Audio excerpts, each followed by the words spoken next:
Hello everyone, it's Mr. Andre, and I'm here in the library at House Bytown English.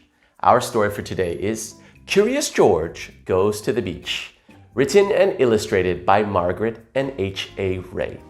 Curious George and the man with the yellow hat are going to the beach. Who will they meet when they get there? Let's read to find out. Curious George Goes to the Beach, written and illustrated by Margret and H.A. Ray. Read by Mr. Andre. This is George. He lived with his friend, the man with the yellow hat. He was a good little monkey and always very curious.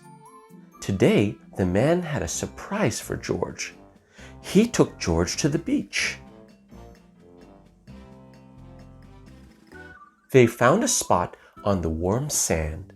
Then, another surprise. George saw his friend Betsy. "Look, Betsy," her grandmother said. "It's Curious George." But Betsy did not even smile. She had never been in the ocean before. She was scared. "I know you're a good swimmer," the man told her. "You'll be fine once you get in the water." Feeling better, Betsy walked toward the shore with her grandmother. George helped spread the beach blanket and set aside their lunch. He was looking forward to a picnic, but it was not yet time to eat. It was time to play. In no time, George was having fun. He learned a new game. He dug in the sand. And he made a new friend. Monkeys are good at making friends. When he took a break, George watched the lifeguard. The lifeguard sat in a special chair. Sometimes he blew a whistle. And sometimes he looked through binoculars. It looked like fun to be a lifeguard. George was curious. Could he be a lifeguard? Before long, the lifeguard took a break. Here was George's chance. Watching the crowd from up in the special chair, George felt just like a lifeguard. He looked through the binoculars. There was a lot to see at the beach. He saw seagulls flying high above, and he saw Betsy on the shore below. She still had not been in the water. Then the lifeguard saw George. "Hey!" he yelled. "That's no place for a monkey." George thought it was a fine place for a monkey, but he did not want to cause trouble, so he climbed down. Back at the beach blanket, George was hungry for a snack. No one would miss just one cracker, thought George. He took one out and put it on a napkin. It looked good. Now, if only he had some cheese. Uh-oh, what happened to his cracker? Well, he would just have to get a new one. George found another cracker, then turned back around.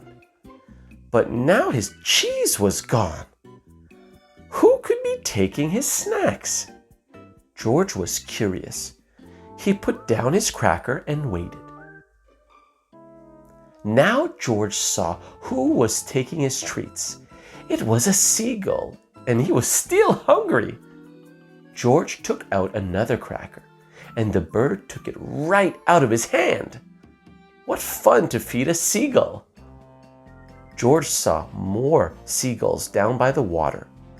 Betsy was there, too. George was curious. Could those seagulls be hungry? Indeed, they were hungry. Soon a whole flock had gathered.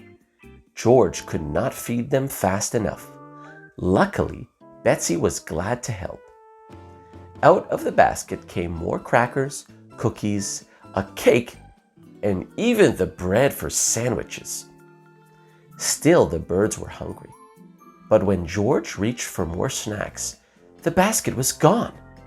He and Betsy were having so much fun, they didn't notice the tide coming in.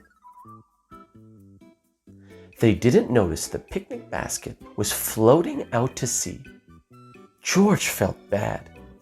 He hadn't meant to lose the basket. Could there be a way to catch it? George thought and thought. Then he remembered the lifeguard. George was no lifeguard, but to save the basket, he knew just what to do.